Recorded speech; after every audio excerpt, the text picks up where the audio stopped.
Hey, what's good, people, man? Platinum Bearded Dread. Nice, clear blue sky, man.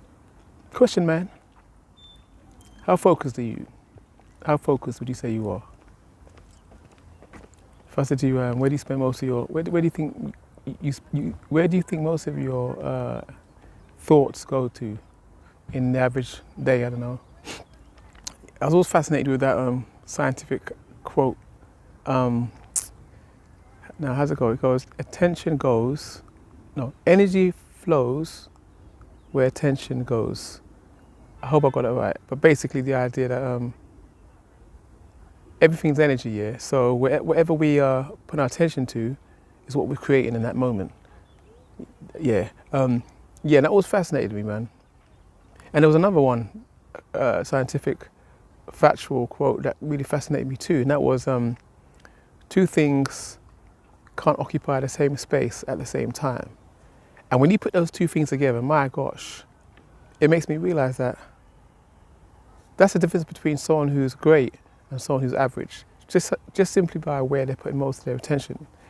If you look at all the great ones, yeah, you know, the Malcolm X's, the Martin Luther Kings, the Bob Marleys, the Bruce Lees, you know, the Minister Farrakhan's, all the great ones, the Teslas, the Einsteins, all these great ones, yeah. I think what they all had in common is that they were almost obsessive about one thing. You know, whether it's,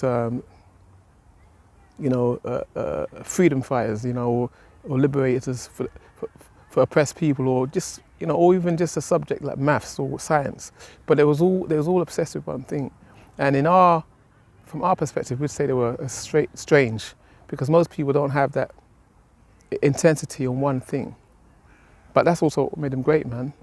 And most of us, although we all have the same distraction, especially now, you know what I mean? It's like the moment you wake up, distraction everywhere you look.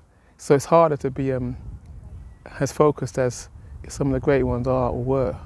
You know what I mean? It gets harder and harder. And if you look at the younger generation now, my gosh, man, they've got like 1,000,001 distractions. Hence why we don't see so much great achievers. And I'm not really talking about materialistically, because that's, you know, anyone can do that. But, you know, in terms of like shaping humanity or human thought, we don't really see much of that, because the odds are even greater stacked against us. But that doesn't mean by any stretch that it can't be done. And I think it boils down to two things cannot occupy the same space at the same time. I used to always be fascinated with when I was I still work at a school, but one of the schools I used to work in, a special needs school, I was always fascinated just observing some of these children who were diagnosed with quote unquote autism, and how they were intensely focused on whatever they were doing, you know, whatever it was they were doing. And it's funny because most of us, you know, half of us wants to make sure we're cool doing what we're doing, whatever cool means, or, you know, we look right, and so our attention is splintered, if you like, because there's 1,000,001 things that we're taking on board, whether it's, you know, what people perceive us, or how they see us, or how we look to them. But when I watch these youngsters, none of that mattered, man. They were just focused on whatever they were doing, and I honestly think that's one of the reasons why you see a lot of geniuses amongst quote unquote autistic children, because they really ain't too fussed about what people think of them and how they come across to people around them. They're just focused strictly on what they're doing. And it's funny because to us, they look strange. But if you really study the masters, like even if you look into the Buddhists, you know, and the Taoists and the Shaolin monks, they would always talk about the idea of whatever you're doing and giving it 100%. Even if you're washing dishes, you know, the idea that you're lost in the action to a point where everything else kind of fades. And that's how, you know, that's how they develop such masters, man. Because they really their level of focus and intensity was off the chain, as they say, compared to nowadays. And to us, we marvel at it, but that's something that we all have the capability to do, although it's harder, like I said, because there's more distractions. But they were simply obeying that law that says two things can't occupy the same space at the same time. Bear in mind now, this whole distraction thing is by design. It's there for a purpose, so that there aren't any others come forward and challenge the status quo. Come out, man. Sorry. You know what I mean? And those who benefit from the way things are. But like I said, the opportunity is still there. And if we look at, certain children with special needs and stuff like that, and you see how they're not fazed by what's going on around them, they're intensely focused on what they're doing, then it makes sense why you can get, for instance, the young man now, who was able to look at a building or a whole landscape, and then after, I don't know how many minutes, draw the whole thing, block for block, building for building, exactly the road for road. You see what I mean? And again, we marvel at it, but I wonder, is it because we're out of touch, because we're so busy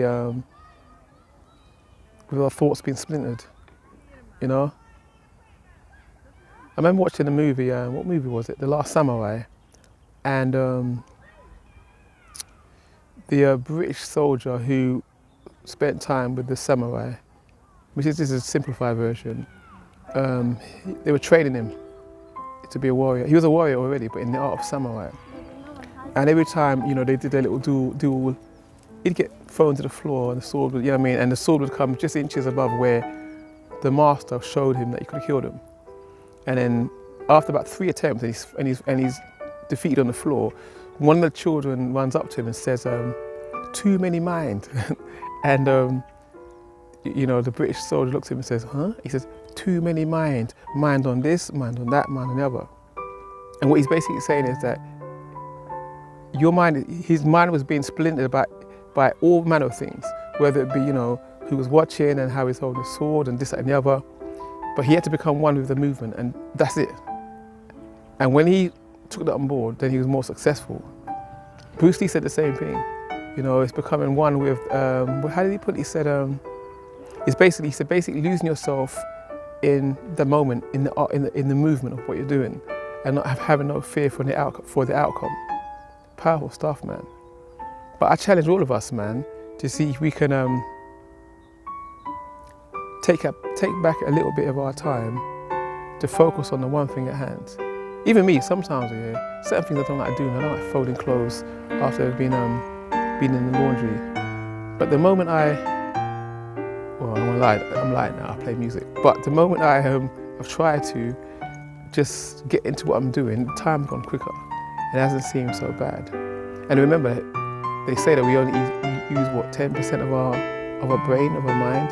So it goes to show then that what's potentially out there by giving our everyday things just that little bit more focus. And reminding ourselves that this world is created in such a way that it's designed so that we don't achieve greatness. That's why they throw all things at us, so that we only reach the mundane level of things. But it's those who dare to tune out and tune in to that thing that they draw to whatever their goal is, to end up achieving greatness. Hope that makes sense, man. But yeah, man, next time, have a go and see how much you can give the very thing you love, say 20% more of your time, or the very people you love, 20% more of your time than you normally do, and let's see what the outcome will be. Platinum Bearded Dread, man. Tales in the Park, man. Oh yeah, don't forget, man. Hit the like button, subscribe or something, and we'll do this again. Yeah, man. Yeah.